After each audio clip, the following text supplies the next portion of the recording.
சேனலை சப்ஸ்கிரைப் பண்ணி bell ஐகானையும் click பண்ணிக்கோங்க. திருவண்ணாமலை பௌர்ணமி கிரிவலத்தை முன்னிட்டு சென்னை திருவண்ணாமலைக்கு சிறப்பு பேருந்துகள் இயக்கப்படும் என அரசு போக்குவரத்து கழகம் தெரிவித்துள்ளது. மாநில மகளிர் கொள்கைக்கு தமிழக அமைச்சரவை கூட்டத்தில் செவ்வாய்க்கிழமை ஒப்புதல் அளிக்கப்பட்டுள்ளது. ஜல்லிக்கட்டுக்கு உலக புகழ்பெற்ற மதுரை மாவட்டம் அலங்காநல்லூர் அருகே பிரம்மாண்ட ஜல்லிக்கட்டு அரங்கம் அமைக்கப்படும் என சட்டசபையில் முதலமைச்சர் மு க ஸ்டாலின் அறிவித்திருந்தார். கீழக்கரை ஜல்லிக்கட்டில் 500 காளைகள் 300 மாடுபிடி வீரர்கள் பங்கேற்க உள்ளனர். குடியரசு தினம் தைப்பூசம் தொடர் விடுமுறை காரணமாக சொந்த ஊர்களுக்கு செல்ல 580 சிறப்பு பேருந்துகள் இயக்கப்படும் என போக்குவரத்து துறை அறிவித்துள்ளது. சட்டமன்ற நிகழ்வுகளை நேரடி ஒளிபரப்பு செய்ய உத்தரவிடக் கோரி தேமுதிக தலைவர் மறைந்த விஜயகாந்த் உள்ளிட்டோர் சென்னை ஐகோர்ட்டில் வழக்குகள் தாக்கல் செய்திருந்தனர். நேரடி ஒளிபரப்பு செய்வதில் என்ன பிரச்சனை என ஐகோர்ட் கேள்வி எழுப்பியுள்ளது.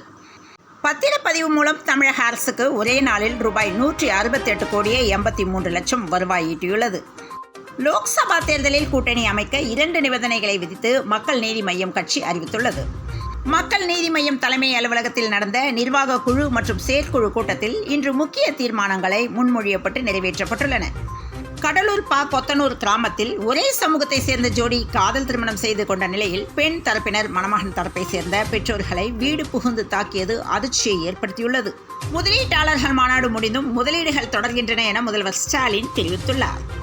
திமுக மாணவர் அணி அமைப்பாளர்கள் மற்றும் நிர்வாகிகளின் ஆலோசனைக் கூட்டம் 29ஆம் தேதி கோவையில் நடைபெறும் என அறிவிக்கப்பட்டுள்ளது. மதுரை மகா சிவராத்திரியை முன்னிட்டு கோவையிலிருந்து புறப்பட்ட ஆதியோகி ரதம் மதுரை வந்தடைந்தது. இந்த ரதம் வரும் 26ஆம் தேதி வரை மதுரை நகரின் பல்வேறு பகுதிகளில் வலம் வரவுள்ளது. பொங்கல் பரிசு தொகுப்பு வழங்கிய ரேஷன் கடை ஊழியர்களுக்கு ஊக்கத்தொகை வழங்க உத்தரவு அளித்துள்ளது. சென்னை கோயம்பேட்டில் உள்ள நினைவிடத்தில் 24ஆம் தேதி விஜயகாந்த் படத்திருப்பு நிகழ்ச்சி நடைபெறும் என தேமுதிக அறிவிப்பு வெளியிட்டுள்ளது. தமிழ்நாட்டில் சோலார் மின் உற்பத்தியை அதிகரிக்க மின் இணைப்பு உள்ள கட்டிடங்களின் மேற்கூரையில் 3 கிலோவாட் வரையிலான சூரிய மின்சக்தி திறன் அமைக்க சத்தியக்கூறு ஒப்புதல் பெறுவதிலிருந்து விலக்கு அளிக்க தமிழ்நாடு மின் உற்பத்தி மற்றும் பகிர்மான கழகம் அறிவித்துள்ளது. முதலமைச்சரின் அறிவுறுத்தலின்படி நிதி மனிதவள மேலாண்மை மற்றும் மின்சாரத்துறை அமைச்சரின் வழிகாட்டுதலின்படி தமிழ்நாட்டில் புதுப்பிக்கத்தக்க எரிசக்தி அடிப்படையிலான சூரிய மின் உற்பத்தியை மேம்படுத்த அனைத்து நடவடிக்கைகளும் தமிழ்நாடு மின் உற்பத்தி மற்றும் பகிர்மான கழகம் பல்வேறு நடவடிக்கைகளை எடுத்து வருகின்றது. மீஞ்சூரில் உள்ள கடல் நீரை குடிநீராக்கும் நிலையம் பராமரிப்பு பணிக்காக வரும் 26ஆம் தேதி முதல் 2 நாட்கள் செயல்படாது என்றும் குடிநீர் வழங்க மாற்று ஏற்பாடு செய்யப்பட்டுள்ளது எனவும் குடிநீர் வாரியம் தகவல் தெரிவித்துள்ளது. மதுரையில் புதிய ஜல்லிக்கட்டு மைதானத்தில் நடைபெறும் போட்டியில் பங்கேற்க 500 காளைகள் 300 மாடுபிடி வீரர்கள் தேர்வு செய்யப்பட்டுள்ளனர். திருவள்ளூர் மாவட்டம் ஆவடி அருகே தனியார் குடியிருப்பு வளாகத்தில் கழிவுநீர் தொட்டியை தூய்மை செய்ய தொட்டியை திறந்தபோது விஷவாயு தாக்கி சுரேஷ் என்ற தூய்மை பணியாளர் உயிரிழந்துள்ளார். கமல்ஹாசனின் கொள்கைகளோடு ஒத்துப்போகிறவர்களுடன் மட்டுமே கூட்டணி என மக்கள் நீதி மய்யம் நிபந்தனை விதித்துள்ளது. திமுகவின் தேர்தல் அறிக்கை தேர்தலுக்கான கதாநாயகனாக மட்டுமல்ல கதாநாயகியாக கூட இருக்கலாம் என கனிமொழி எம்பி தெரிவித்துள்ளார். அயோத்தி ராமர் கோயிலில் பாதுகாப்பு தடுப்புகளை மீறி பக்தர்கள் கூட்டம் உள்ளே நுழைந்ததால் பெரும் பரபரப்பு ஏற்பட்டது.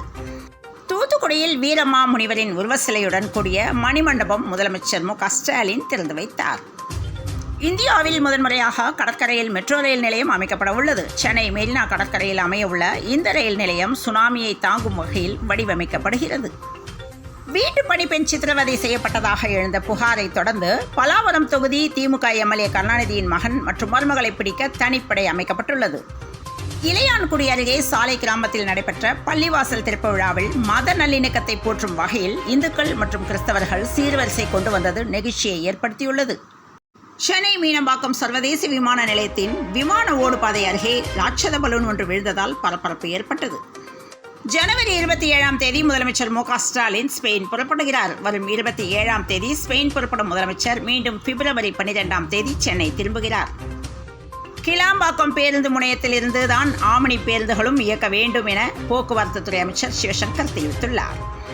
சர்க்கரை நோயாளிகளுக்கு மிக சிறந்த உணவு ஜவ்வாது மலையில் விளையும் தரமான சாமை. ஆண்டுக்கு 9000 டன் உற்பத்தி வெளி மாநிலங்களுக்கு ஏற்றுமதியாகிறது. சிவகங்கை மாவட்டம் மானாமதுரை அருகே மணமகளுக்கு அவர் பாசமாக வளர்த்த ஜல்லிக்கட்டு காளை, ஆடு, நாய், கோழிகளை குடும்பத்தினர் சீதனமாக வழங்கிய சம்பவம் நெகிழ்ச்சியை ஏற்படுத்தியுள்ளது.